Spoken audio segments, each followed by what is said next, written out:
Hello friends, मैं सतनाम सिंह आप सभी का स्वागत करता हूं द जीएस फाउंडर पर। और मुझे पूरी उम्मीद है कि आप जहां पे भी होंगे अपने परिवार के साथ सुरक्षित होंगे, क्योंकि पिछले 20-25 दिनों में जो है कि corona virus all over India में बहुत तेज़ी के साथ फैल रहा है। और इससे बचने का एक ही उपाय है कि घर से बाहर ना निकला जाए, और अगर निकलते भी हैं, कोई बहुत ज़रूरी काम आ गया है आपको, तो आप मास्क का प्रयोग करें और हैंड सैनिटाइज़र का प्रयोग करें। पूरी बॉडी को सैनिटाइज़ करें बाहर जाते वक्त, घर में आते वक्त। और जब तक ना हो ज़रूरत, बाहर ना ही जाएं। और अपने जो नियर एंड डियर लोग हैं उनका जो है कि खास ख्याल रखें। सो बहरहाल ये चीज़ें तो चलती रहेंगी, लेकिन हम लोग जो तैयारी कर रहे हैं इसमें जो है कि बाधा नहीं पड़नी चाहिए। सो लास्ट क्लास में हम लोगों ने यूरोपियों के आगमन से संबंधित जो बैकग्राउंड था उस पर जो है कि डिस्कशन किया था। और मैंने बताया था कि यूरोप से भारत का व्यापार बंद क्यों हो गया था कुछ समय के लिए। तो उसके पीछे का मैंने कारण बताया था कि उस्मानिया साम्राज्य का उदय, इसके साथ साथ जो सिल्क रूट था उस पर उस्मानिया साम्राज्य का कब्जा हो गया था। साथ में यूरोप के स्तर पे धार्मिक आडंबर बहुत ज़्यादा था, जिससे लोग तर्क वितर्क करने की क्षमता अपनी खो चुके थे। और इसी का परिणाम स्वरूप लोग नवीन चीज़ों का प्रयोग नहीं कर रहे थे। लेकिन कालांतर में क्या होगा कि जब यूरोप के स्तर पर पुनर्जागरण होगा तो लोग फिर से जो है कि तर्क वितर्क करना सीखेंगे, ठीक है, नवीन अनुसंधान करना, नई नई चीज़ों का खोज करना सीखेंगे। और उसी के फलस्वरूप क्या होगा कि लोग नए समुद्री मार्गों की खोज के लिए लोग निकलेंगे। और वही नए समुद्री मार्ग की खोज के चलते कोलंबस जो है कि अटलांटिक ओशियन को पार करते हुए यूएसए पहुंच जाता है। बार्थोलोमा डियाज नीचे अफ्रीका का जो है केप ऑफ गुड होप जिसको बोलते हैं, या उत्तमांसा अंतरीप जिसको बोलते हैं, वहाँ तक आएगा। तो इस प्रकार से नई चीज़ें, नए रास्ते खोजे जा रहे हैं व्यापार करने के लिए। और उसी क्रम में आज हम लोग आगे देखने वाले हैं कि भारत के स्तर पे सबसे पहले कौन आता है। तो आइए देखते हैं। तो यूरोपियों के आगमन में सबसे पहले जो हैं जिनका आगमन होगा वह हैं पुर्तगाल के लोग जो हैं, पुर्तगाल, जिसमें मैंने बताया था कि कौन, बार्थोलोमा डियाज,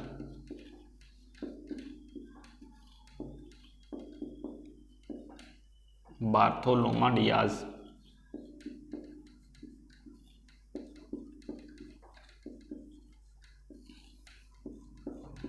1486 में। और उसके बाद वास्को डिगामा,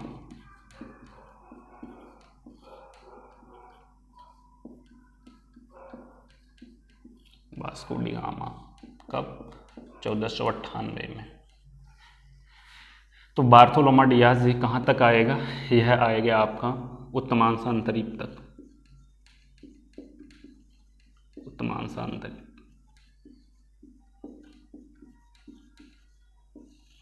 उत्तमांसा अंतरीप। और उत्तमांसा अंतरीप है कहाँ पे?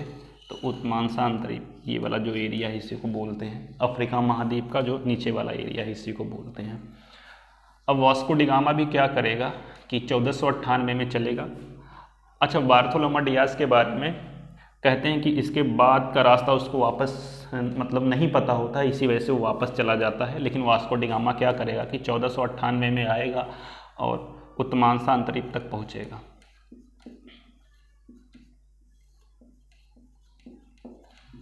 उत्तमांसा अंतरिक्ष तक पहुँचेगा और उसके आगे का रास्ता पता करने के लिए वहीं पे उसको एक व्यक्ति मिलता है जिसका नाम होता है अब्दुल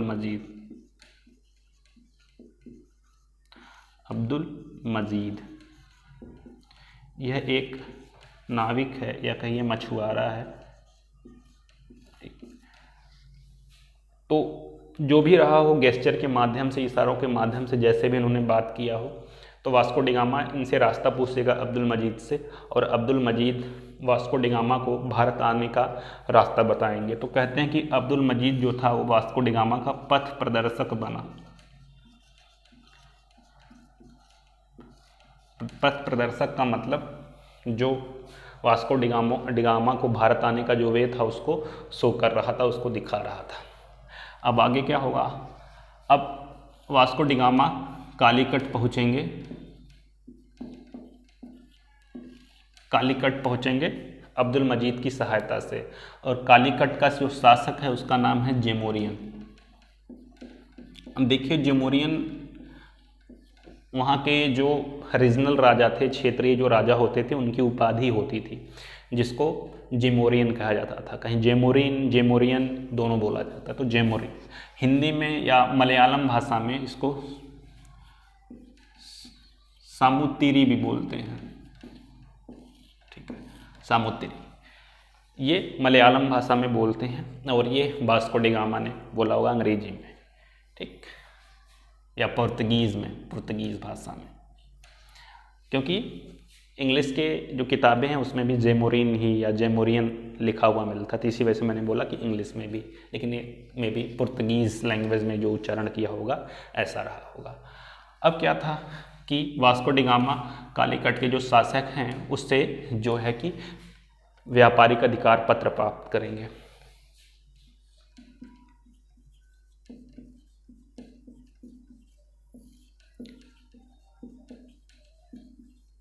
व्यापारिक अधिकार पत्र। अब व्यापारिक अधिकार पत्र का मतलब ये हुआ कि मुझे भारत के स्तर पे या जो केरल है उस स्तर पे हमें व्यापार करने की अनुमति मिलनी चाहिए। तो जेमोरियन इनको जो है कि अधिकार पत्र दे देता है व्यापार करने के लिए, लेकिन इसका विरोध कौन लोग करते हैं? अरब के लोग करते हैं।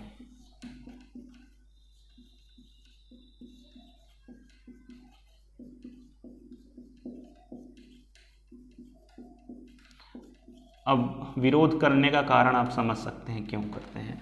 विरोध करने का कारण यह था कि जो अरब के लोग थे ये भारत आते थे, भारत से सामान उठाते थे, उसके बाद जो है कि यूरोप में ले जाकर के बेचते थे, क्योंकि डायरेक्ट यूरोप का भारत से व्यापार बंद हो गया था और अरब के लोग एज ए मीडिएटर के रूप में काम करते थे। तो जो मीडिएटर होता है वो कहीं ना कहीं अपना ज़्यादा प्रॉफिट करने की कोशिश करता है। तो अब इनके जो ये लोग प्रॉफिट कमाते थे उसके ऊपर अब कहीं ना कहीं जो है कि धक्का लगने वाला था, वो बंद होने वाला था। इसी वजह से इन लोगों ने जेमोरियन का व्यापारिक अधिकार पत्र देने का विरोध किया था, ठीक। लेकिन कालांतर में फिर ये लोग इन लोगों का भी विरोध शांत हो जाएगा। अब क्या हो जाएगा? इतना हो गया। अब जब वास्को डी गामा वापस पुर्तगाल जाएगा तो उसको अपनी पहली यात्रा पे तकरीबन वास्को डी गामा को अपनी पहली यात्रा पे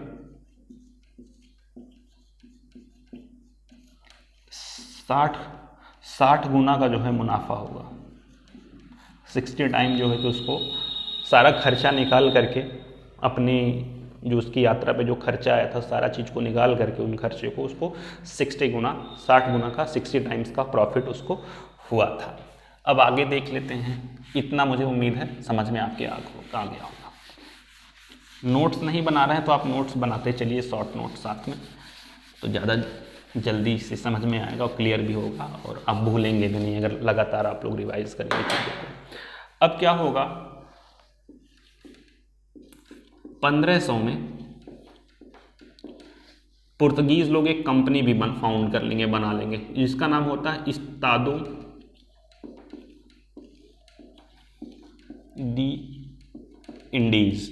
इस्तादो डी इंडीज कहिए या पुर्तगाली ईस्ट इंडिया कंपनी,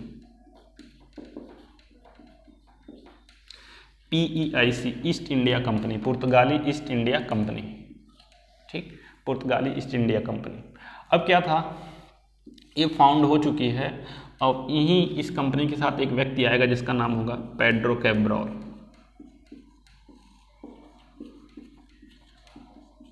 ठीक है। अब पेड्रो कैब्रॉल आएगा और पेड्रो कैब्रॉल भी क्या करेगा, अब 2 बड़े बड़े जहाज लेकर के आता है और अच्छा खासा सामान यहाँ से ला देगा और यूरोप में ले जा करके व्यापार करता है, उसको भी बहुत ज़्यादा प्रॉफिट होता है। और इसी के साथ ही अब यूरोप से, पुर्तगाल से लोगों का भारत आना जाना शुरू हो जाएगा। एक देश को देख करके दूसरा देश प्रेरित होगा भारत आने के लिए, ईस्ट के साथ, पूर्व के साथ व्यापार करने के लिए। अब यहीं से कंपनी बन चुकी है। अब यहीं से क्या होगा कि भारत कंपनी के स्तर पे अब वायसरॉय, कंपनी के लिए वायसरॉय या कहिए जो मेन अधिकारी होता है जो कंपनी की देखभाल करेगा भारत के स्तर पे, ठीक है, उसको भारत के स्तर पे तैनात किया जाएगा। और पहला वायसरॉय कौन होगा? अल्मीड़ा,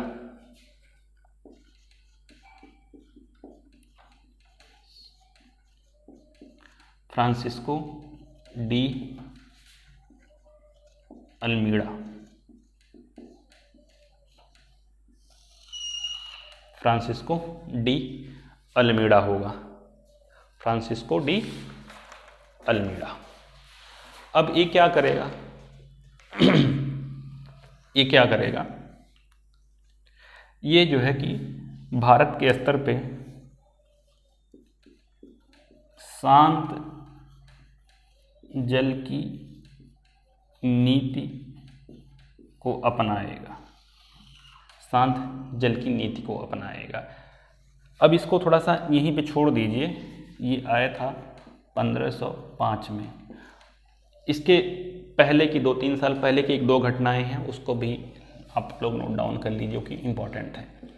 1502 में पहली फैक्ट्री भी खोली जाएगी।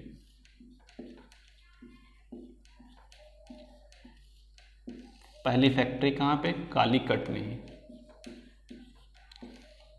ये जो है अस्थाई होती है,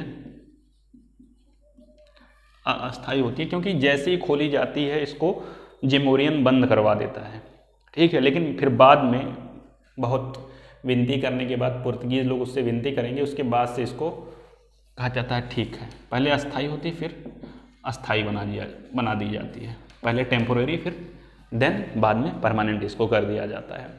यहाँ पे जानने वाली एक बात ये भी है कि जो फैक्ट्री जो यहाँ पे यूज़ किया गया है सब, वह आज के जैसी फैक्ट्री नहीं है। आज की जो फैक्ट्री अगर हम लोग सोचते हैं तो एक ऐसा प्रोडक्शन वाला एरिया, मतलब इंडस्ट्रियल किस्म का एरिया दिमाग में विचार हम लोगों के आता है, लेकिन ये फैक्ट्री कुछ अलग थी। उस टाइम की फैक्ट्री कुछ ऐसी थी कि मान लीजिए कि एक बहुत बड़ा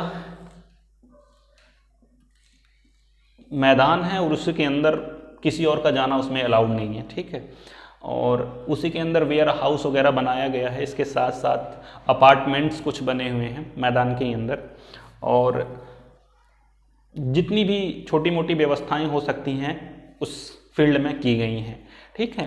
तो इसी को फैक्ट्री कहा जाता था। वेयर हाउस में या जो गोदाम होता था, जिसको गोदाम बोलते हैं, उसमें ऐसी चीज़ों को रखा जाता था जिसका व्यापार पुर्तगाली लोग भारत के स्तर से करते थे।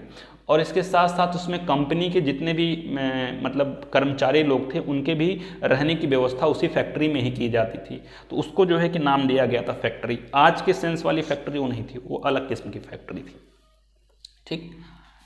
तो पहली फैक्ट्री 1502 में, दूसरी कब? 1505, ठीक। कन्नूर दूसरी फैक्ट्री खोली गई थी।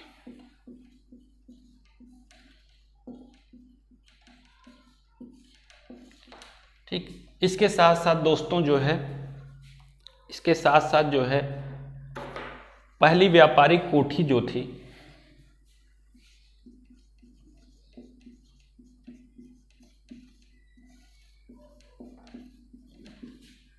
कोठी कहाँ पे? कोचीन, कोचीन में खोली गई थी। व्यापारिक कोठी कोचीन में खोली गई थी, जहाँ कंपनी का सबसे जो हेड अधिकारी होता था वह बैठ करके चीज़ों को नियंत्रित करता था, देखता था, और फैक्ट्रियों में जो आम कर्मचारी लोग थे वो लोग रहते थे। तो कन्नूर में दूसरी फैक्ट्री, पहली कालीकट में और दूसरी कोचीन में खोली गई थी। तो इतना हो गया। अब आगे देखते हैं, अगर आपको स्क्रीनशॉट लेना है तो ले सकते हैं। अब आगे देखते हैं, शांत जल की नीति का प्रयोग फ्रांसिस्को डी अल्मीडा द्वारा किया गया था। इसके साथ साथ ही चौल का युद्ध भी इसने लड़ा। चौल का युद्ध जो कि गुजरात के शासक के साथ हुआ था।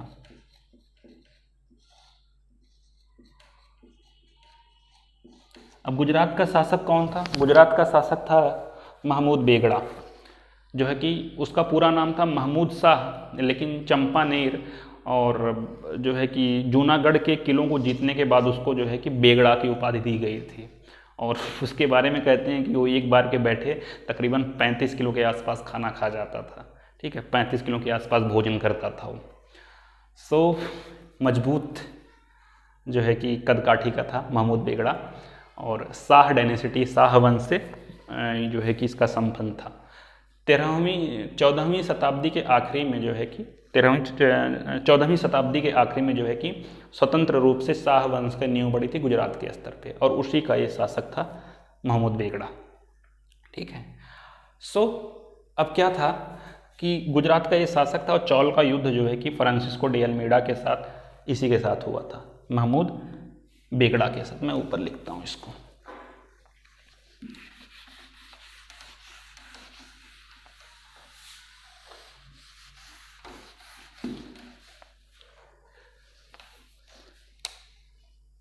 फ्रांसिस्को डी अल्मीडा, अल्मीडा मैं कर दे रहा हूँ सिंपल।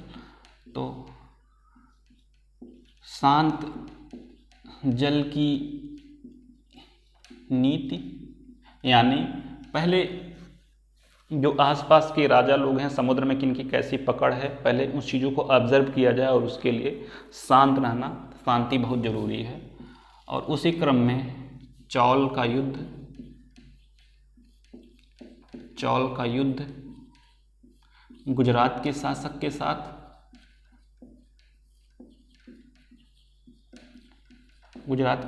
के साथ, दूसरा जो गुजरात का शासक है उसका नाम है महमूद बेगड़ा।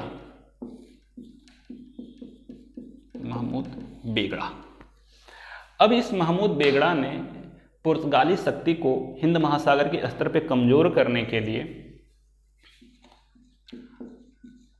तुर्की और मिस्र जैसे देशों की भी सहायता ली। ठीक है, जिनका ठीक ठाक वर्चस्व था। फारस की खाड़ी और अरब की खाड़ी में, ठीक, अरब की खाड़ी और फारस की खाड़ी, यहीं पे एक जगह पड़ती है हारमुज, जिसको मैं अभी बताऊंगा। तो चौल का युद्ध महमूद बेगड़ा के साथ हुआ था। तुर्की और मिस्र की जो जल शक्तियाँ थी, जल सेनाएं थी, उनकी भी सहायता इसने ली अल्मीडा को या पुर्तगालियों को हराने के लिए, लेकिन उसमें भी इसको कामयाबी नहीं मिली। अब क्या था, इसके साथ साथ इसने क्या किया था, इसके साथ साथ ये सारी चीज़ें, इसका इतना ही काम था। अब आगे देखते हैं। हाँ, इसका शासनकाल जो था वो 1505 से 9 तक था। ठीक, हारमुज जो जगह है, इस पे भी इसने जो पुर्तगाली चौकियां स्थापित की थी, जिससे लोगों पे नज़र रखी जा सके। अगला जो था वह बहुत ही इम्पोर्टेंट है, उसका नाम है अल्बुकर्क।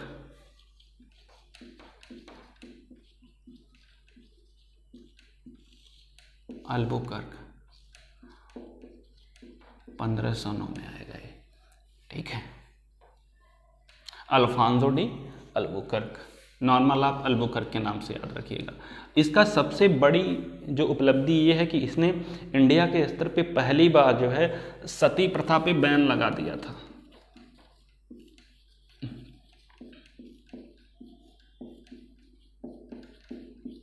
ये सबसे बड़ी उपलब्धि है अगर सामाजिक दृष्टिकोण से देखें तो।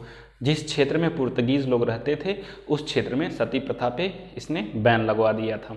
कई बार प्रश्न बनता है कि भारत के स्तर पे निम्नलिखित में से किसने सती प्रथा पे सबसे पहले प्रतिबंध लगवाया था, तो उसमें अकबर का भी नाम होगा, उसमें जो है कि राजा राम मोहन का भी नाम होगा, और उसमें अल्बुकर्क का भी नाम होगा। तो अल्बुकर्क आप याद रखिएगा, अल्बुकर्क ने ही सर्वप्रथम क्षेत्रीय स्तर पर सती प्रथा पे बैन लगवाया था। इसके साथ इसने क्या किया था कि यूसुफ आदिल शाह से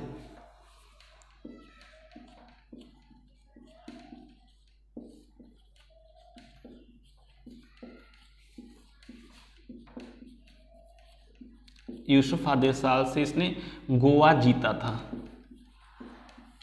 ये यूसुफ आदिल शाह जो थे ये बीजापुर के शासक थे।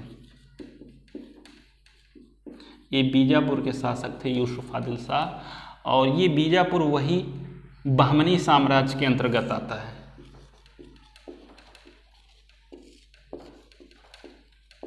बहमनी साम्राज्य में 5 राज्य आते थे, जिसमें से पहला जो आपका था अहमदनगर, फिर बीदर, फिर बरार, फिर बीजापुर, फिर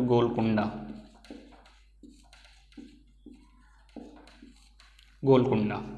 इन 5 को मिला करके बहमनी साम्राज्य बनता था, और बीजापुर का इसमें शासक था यूसुफ आदिल शाह, जिससे गोवा छीना था किसने? अलबुकर्क ने, और साथ में सती प्रथा पे बैन भी लगवाया था। इसके साथ साथ इसने क्या किया था कि जो शांत जल की नीति जो थी उसका त्याग कर दिया था। शांत जल की नीति का त्याग कर दिया था भारत के स्तर पे। अब थोड़ा सा ये लोग आक्रामक हो गए थे, कहाँ पे? हिंद महासागर का जो क्षेत्र है उस पे। ठीक, ज्योग्राफी में जो वेस्टर्न कोस्ट है, यानी भारत का जो पश्चिमी घाट है, इसको 3 पार्ट में डिवाइड करते हैं: कोंकण, कन्नड़ और मालाबार। इसको उत्तरी सरकार तट,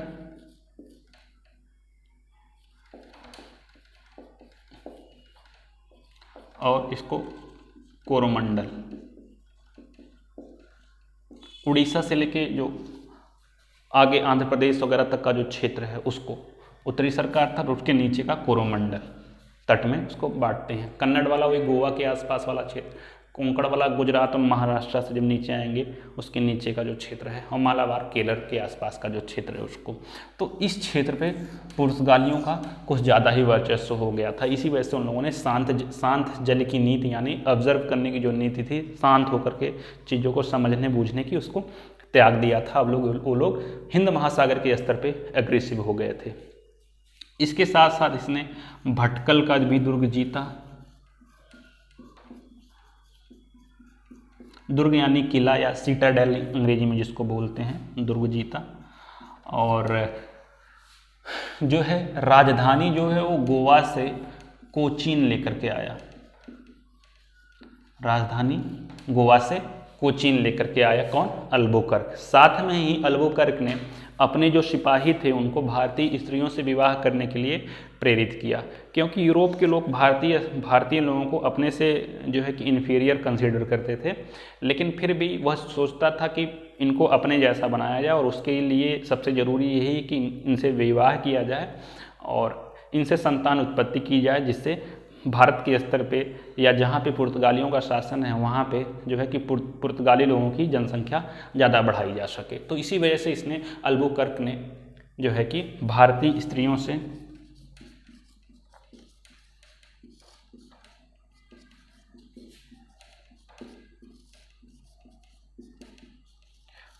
स्त्रियों से विवाह के लिए अपने सैनिकों को प्रेरित किया। ठीक है, तो ये 4-5 कुछ, जिसमें सबसे इम्पोर्टेंट ये है ना, ये 4-5 चीज़ें जो कि अल्बुकर्क से संबंधित हैं। अब इसके बाद जो था वो है नीनो डी कूना। नीनो डी कूना के टाइम में कुछ खास नहीं हुआ था, लेकिन हाँ वायसरॉय के रूप में ये भी जाने जाते हैं पुर्तगाल के स्तर पे, तो थोड़ा सा हम लोग इनको भी देख लेंगे।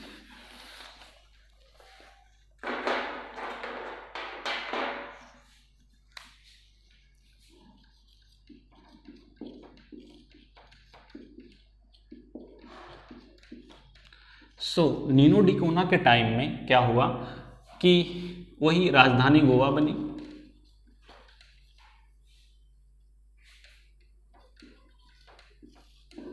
पूछेगा नहीं लेकिन याद रख लीजिए, कोचीन से राजधानी गोवा बनी। इसके साथ साथ सेंट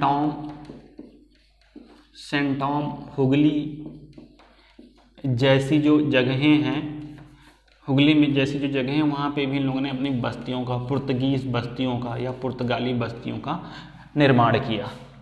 ठीक, साथ में हिंद महासागर के स्तर पे इन लोगों ने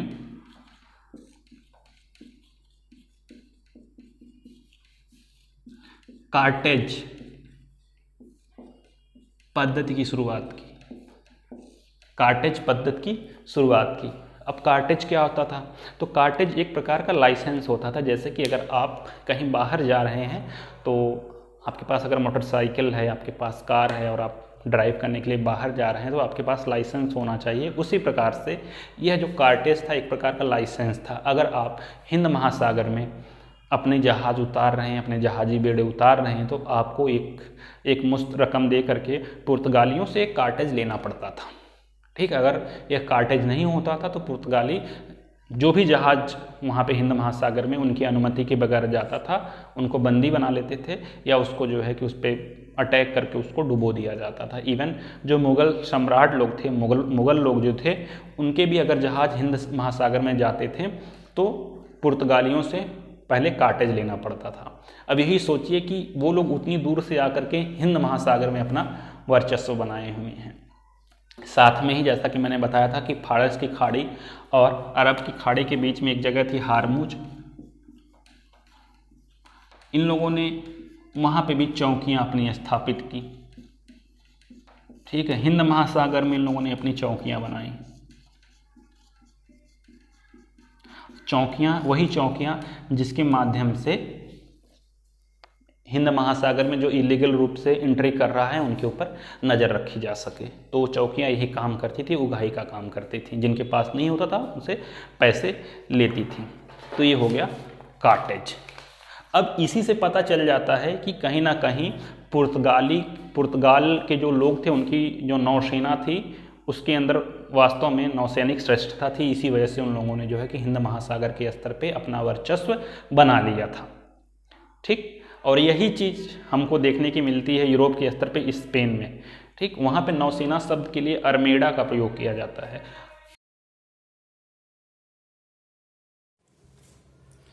एक्चुअली क्या था फ्रेंड्स, थोड़ा सा कुछ टेक्निकल प्रॉब्लम की वजह से जो है कि वीडियो कंप्लीट नहीं हो पाई थी, लेकिन टॉपिक ऑलमोस्ट कंप्लीट हो गया था। सो मैं बता रहा था कि जो स्पेनिश अर्मेडा, जो अर्मेडा शब्द का यूज़ किया जाता है वो स्पेन के स्तर पे किया जाता था नौसेना के लिए। सो उस ज़माने में स्पेन की सबसे पावर नौसैनिक शक्ति हुआ करती थी, और एशिया के स्तर पे सबसे शक्तिशाली लोग पुर्तगाली लोग थे, जो कि हिंद महासागर के स्तर पे जिनका कब्जा था। सो यही जो चीज़ थी जो कि लास्ट में अपने पता नहीं किस वजह से कट हो गया था। सो यही कहूँगा कि हमको भी सपोर्ट करिए और वीडियो को शेयर कीजिए, लाइक कीजिए और चैनल को सब्सक्राइब कीजिए। और आगे भी ऐसे ज्योग्राफी से, पॉलिटी से, इकोनॉमिक्स से, साथ में करंट के वीडियोस आप लोगों को मिलते रहेंगे। Thank you. जय हिंद, जय भारत।